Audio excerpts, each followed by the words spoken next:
So my name is Liz Becerra, and I went out to protest because I honestly couldn't stop myself. During this pandemic, it's been difficult. I actually almost lost my brother to it, so I know that it is a very serious thing.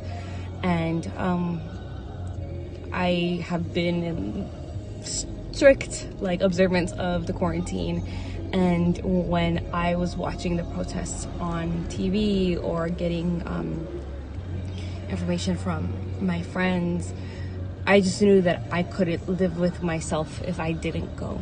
And that's why I decided to get up and go protest and stand up in this moment, even during the pandemic. So what does that mean? That means that right now I am at Dodger Stadium, waiting to get my coronavirus test, and also listening to the funeral of George Floyd. It was worth the risk, and it's a health issue. Standing up for this rights of Black Lives Matter and Black lives who are being systematically killed by police is a health issue. So it was important to stand up, even if that means having to take a test and taking that risk and avoiding people afterwards.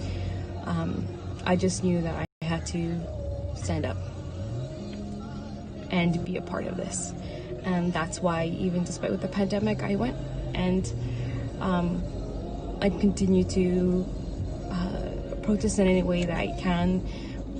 This year I'll be teaching ethnic studies, and we will be taking the whole semester to deconstruct institutionalized racism and colonization in the United States. So it's going to be a great time. I think it's happening. Things are changing, and I have a lot of hope.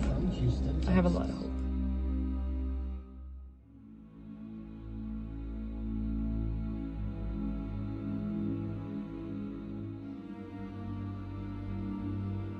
Because when I was a teenager, my parents would not allow a Black friend of mine into the house. I grew up in Southern California. That had changed my life. That was the tipping point for me, and I made a commitment that I would live an anti-racist life as best as I could figure out and deal with the racism I inherited as a white person, which I still battle against. So my life is diverse, and I fought hard for it to have people like me and different than me in my life. Which brings me to the present, where I am thrilled to see the changes going on. I'm devastated and enraged by the violence against Black people for decades, and most recently with George Floyd, the tipping point, and I'm grateful that people have organized. I'm also in my 60s, and I've been an educator for many years, and I like to think that I've helped contribute to the raising of people to have more open minds and to fight against this racist system.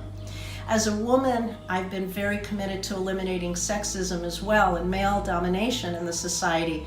And so coming together as a white woman with other people in general, but knowing who I am and fighting against the racism has made a huge difference to my entire life, because I, as a white person, am devastated by the fact a racist system exists. I understand that people of color, especially Black people, have been decimated, and incredibly strengthened, and amazing leaders. Like the Black women that I know on Staten Island, for example. So my commitment and excitement about seeing the wave of understanding around the world is such that I am glad to participate. I'm enraged, I'm grief-stricken, I'm broken-hearted, and I am motivated to keep fighting even more in the ways I can figure out to support the dismantling of this racist system.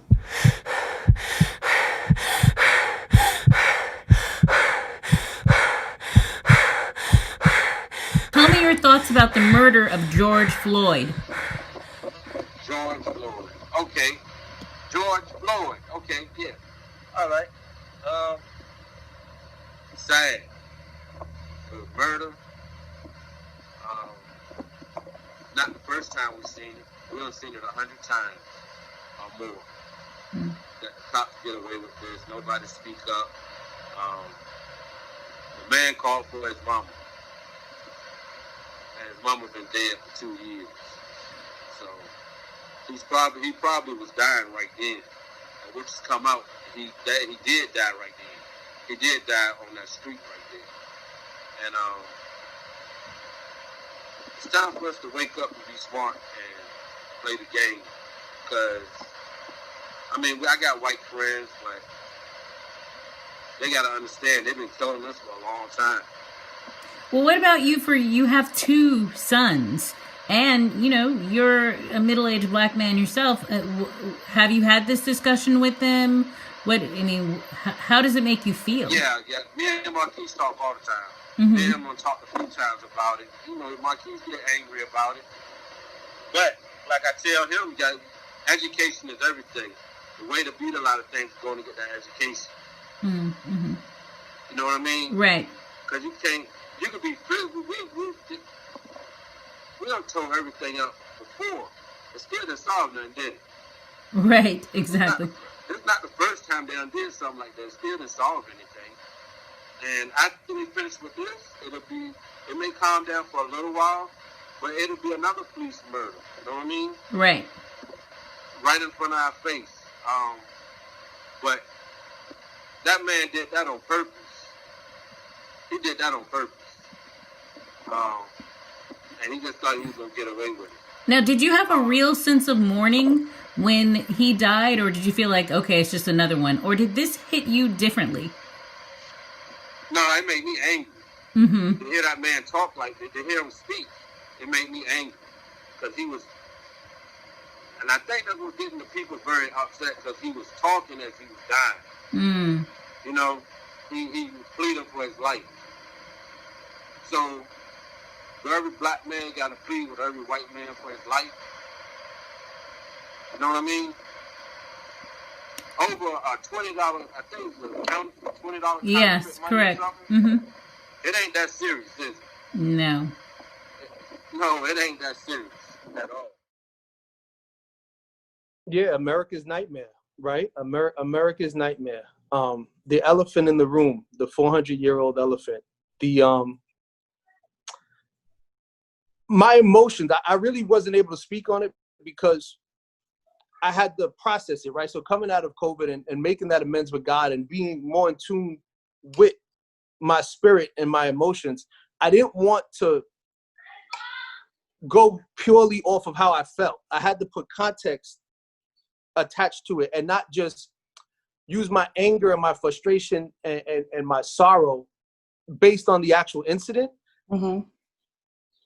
As Black Americans, as people who walk into a grocery store from many races of people, or many colors, or many genders of people, and feel that social anxiety of Blackness wherever you go, if it's in Rite Aid, if it's in the grocery store, if it's in the gas station. What happened to George was a microcosm, in my belief, of what our society always has been, right? The police have always been weaponized against Blackness, but the police are a tool of the conflict. They're not the actual problem. Therefore, the treatment of us will always be second tier until you keep taking a rotten apple off of the tree. But the tree is rotten, right? So the tree keeps bearing bad fruit, and we keep taking the fruit and trying to replant the same spoiled fruit. No, the root from the tree itself has to be replaced. How do you do that? You have to start very, very early. You have to look at little children, and the police officers who look at our lives so invaluable, maybe when they were 5 or 6 years old, if they were taught in school about the value and the history and the context of what we offer to society. The protest, like, did you feel a need to protest, or were you more conscious about COVID? Oh man! And again, I felt the need to be active. Mm-hmm. A lot of the people who are out protesting are non-Black people. Right. In that context, many of those same people who are screaming Black Lives Matter, my question is not so much as it pertains to whether Black Lives Matter, but do Black Lives matter enough, right? Do they matter enough to the people marching for you to be willing to change how your children are taught in school? Mm-hmm. Or are you willing enough to open the doors of access for employment? Are you willing to share your slice of the pie?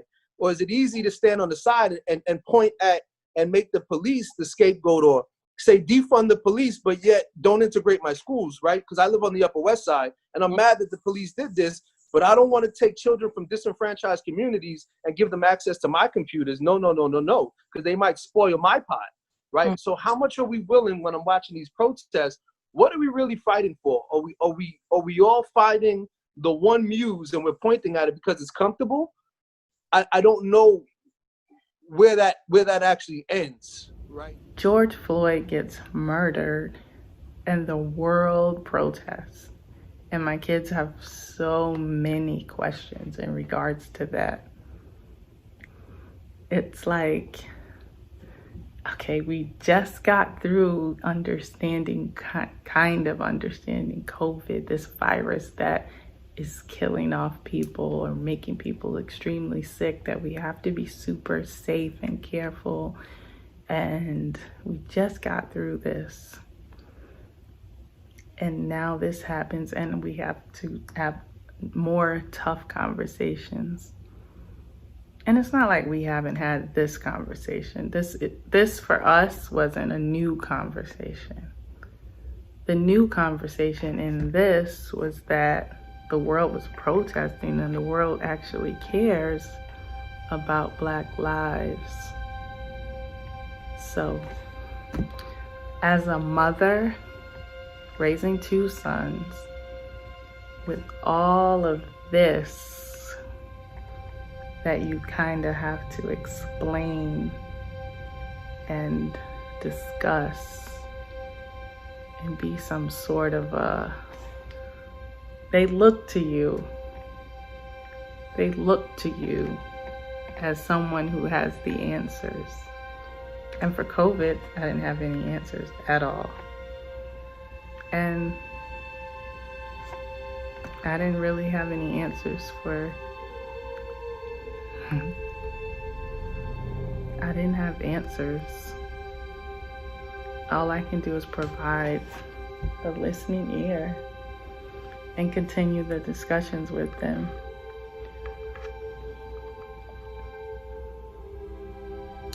And the hardest thing of it all is at the end of the night,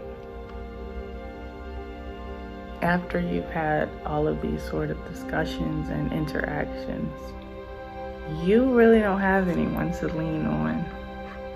It's just you.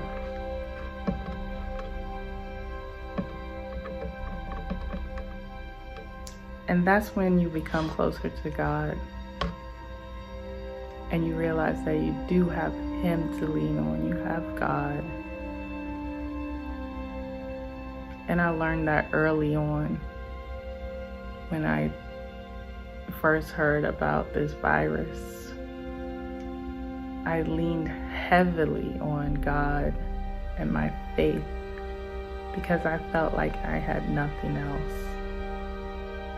Nobody had answers.